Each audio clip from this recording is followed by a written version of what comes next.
Y esta semana claramente, ¿no? Es una semana importante para el gobierno. Pasó el 25 de mayo con muchos puntos, ¿no? Obviamente este nuevo acuerdo que convoca el presidente de la Nación en virtud de poder avanzar o poder sellar este paquete de reformas. Estamos hablando de la ley bases y el paquete fiscal, y para conversar sobre estos temas, sobre estas cuestiones y la economía y el rumbo que está llevando el país, estamos en comunicación con Agustín Echevarne, economista y director general de Libertad y Progreso. Agustín, el gusto en saludarte. Jorge Moure acá. Un placer, Jorge, un gustazo estar contigo. Bueno, Agustín, primero, por lo menos tu mirada, tu lectura sobre lo que fue el fin de semana, sobre el discurso del presidente Javier Milei y qué línea, ¿no?, ha intentado trazar. Bueno, a mí me gustó mucho porque básicamente es volver a unir con el espíritu original de la Argentina, es decir, que es recordar el espíritu de la Gesta de Mayo, ¿no? La Gesta de Mayo, nuestros patriotas eran liberales.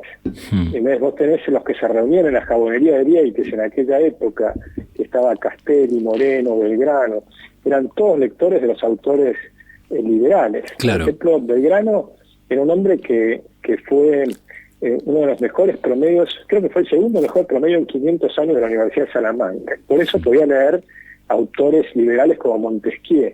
Era traductor de las máximas de Quesnay, ese gran fisiócrata liberal francés, y también traducía al general Washington, porque nuestra tradición de la libertad estaba totalmente emparentada con la Revolución de Estados Unidos, de 1776.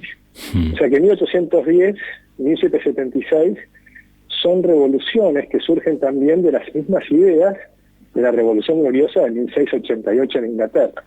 Rescatar toda esa tradición, sí, y sumarle la generación del 37 y la del 80, que son las que hicieron grande a la Argentina, creo que es muy bueno para que los argentinos conozcamos nuestra historia.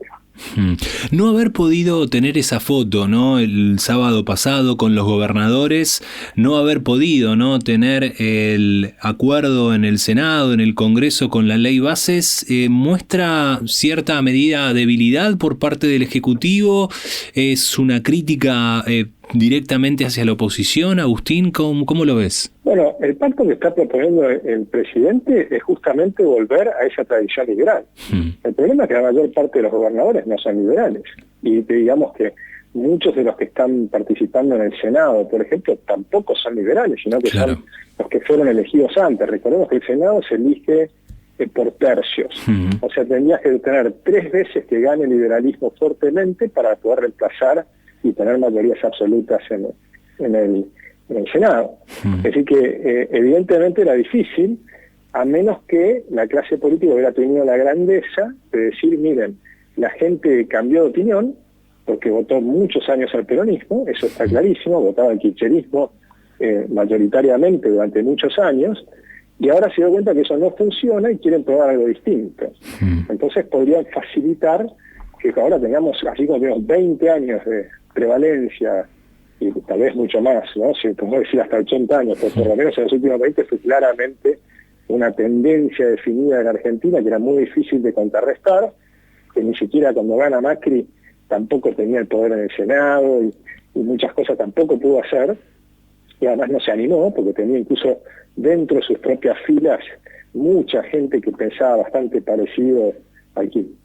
Por eso a veces lo acusaban como kirchnerismo de buenos modales, ¿no? Sí. Así que no es raro que haya pasado esto de que no logró un consenso, porque todavía no está reflejado en la política. Claro.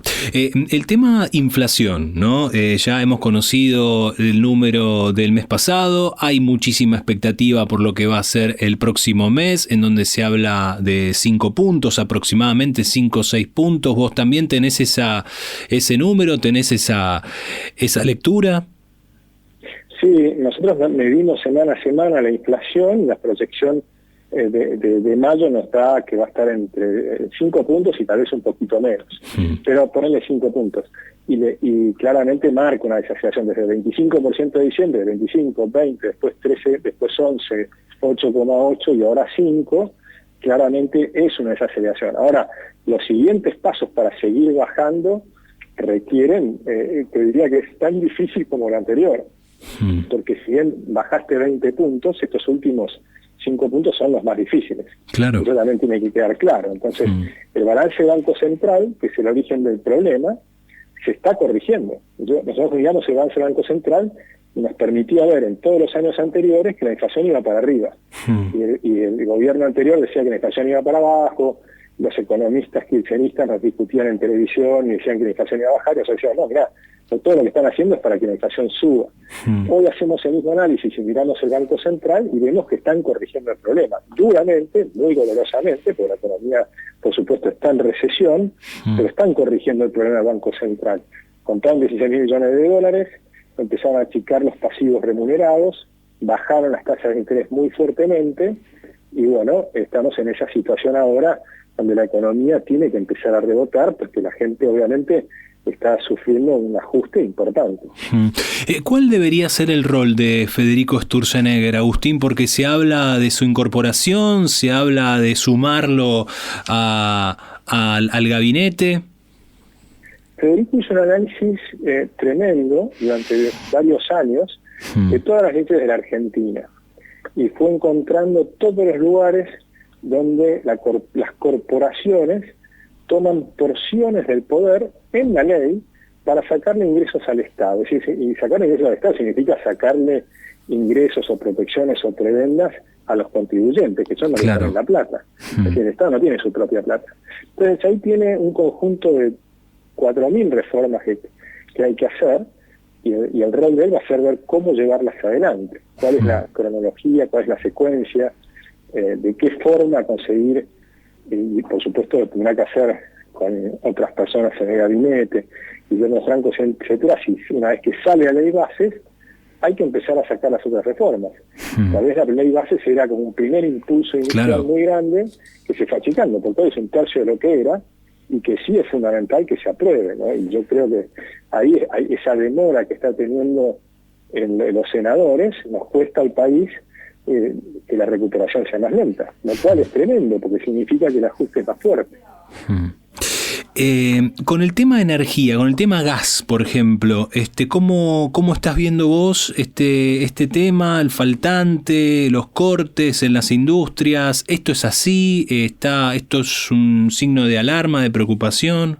Bueno, claramente el problema del gas viene desde hace tiempo, pero se está corrigiendo, ¿no? El gasoducto se terminó y teóricamente faltaban las plantas regasificadoras, hay que ver cómo, en eso no conozco el detalle, y sí está claro que cuando lo mirás a futuro va a ser espectacular las inversiones que tengamos allí, pero eso también requiere la aprobación de la ley base, porque uno de los capítulos justamente son estas reglas para los grandes inversores, que son reglas precisamente para los 30.000 millones de dólares que hay que invertir en Vaca Muerta, y otros más de 30.000 millones de dólares que se necesitan para desarrollar la minería en Argentina.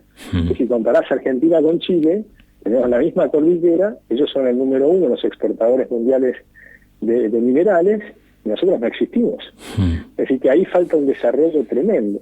Y acá, por problemas ideológicos, ¿no? Estamos trabados en 7 provincias mineras que no terminan de desarrollarse. Está en la provincia de Chubut, que no quiere hacer la mina de oro. Tenemos 3 potenciales minas de cobre, y cada una es una inversión de 10.000 millones de dólares, y que significarían exportaciones muy importantes para Argentina, pero además significa construir ciudades nuevas, movilizar toda la industria, pagar sueldos altos durante 30 años. Es decir, es una lástima, ¿no?, que tengamos esa visión ideologizada que impida ver que la minería o la explotación de la minería es un puente al desarrollo. Con una oposición totalmente atomizada, sin falta de liderazgo, parecería que esta administración tiene por lo menos un recorrido. ¿Sigue habiendo combustible en el vehículo para poder llegar sin estos actores? Bueno, a mí te diría que lo que más me está dando optimismo es la resiliencia de una buena parte de los argentinos, que yo creo que tienen esperanza, pero una esperanza fundamentada en que se están haciendo un trabajo difícil. Lo que están aceptando el sacrificio, están viendo que hay un trabajo difícil, que hay un trabajo duro, y por supuesto faltan un montón de cosas, y entre ellos obviamente administrar el Estado no es fácil, no es sencillo, sobre todo si no tienes experiencia en hacerlo. Sí. Y porque la experiencia que hay hasta ahora es entrar al Estado para robar. Entonces uno dice, bueno, están encontrando un montón de problemas, han robado en todo, han robado hasta con la comida de los pobres, y sí, ahora han tenido dificultades para repartir la comida, porque antes la distribuías en 1.600 comedores que no existían, que le estaban robando la plata. Tenías ahí la comida para repartir y no sabían bien cómo repartirla, porque era todo una asociación ilícita, una red de corrupción para robarle la comida a los pobres, una cosa de terror. Entonces, sí, falta mucho. Yo te diría, me da esperanza eso, me da esperanza que veo resiliencia, veo paciencia estoica, te diría, de mucha gente, y veo que me sorprende, porque yo pensé que a esta altura iba a caer fuerte la imagen presidencial, y sin embargo se mantiene. Y eso creo que habla bien de los argentinos. Y marcan un nivel de esperanza muy grande, ¿no? Y dicen, ¿no? A costa de todo esto.